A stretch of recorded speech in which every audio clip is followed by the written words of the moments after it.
તેરાથી નેત્રા તરફ જવાનો રસ્તો બંધ થતાં સ્થાનિક લોકો મુશ્કેલીમાં પડ્યા.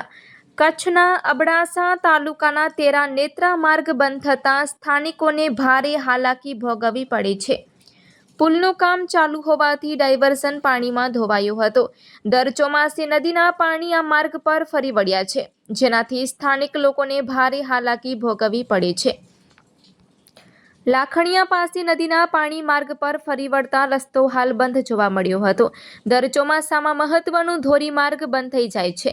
બીજી બાજુ અબડાસા તાલુકાના બારા ગામ પણ સવારથી સંપર્ક વિહોણા બન્યું છે, જેના કારણે ગામ લોકોને ભારે હાલાકીનો સામનો કરવો પડે છે.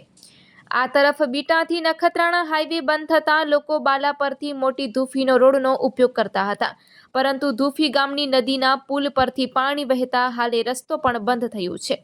સ્થાનિક સરપંચ પ્રતિનિધિ હનીફભાઈ લુહારનો સંપર્ક સાધતા તેમણે જણાવ્યું હતું કે ભારે વરસાદના કારણે પુલ પરથી પાણી વહેતા હાલ વાહન વ્યવહાર હાલ ઠપ જોવા મળી રહ્યો છે. ભારે વરસાદના કારણે કંકાવટી ડેમ અને ઝઘડિયા ડેમ પણ ઓવરફ્લો થયા છે. Report by Amitbhai Bhanushali, Naliya, Abdasa, Kutch.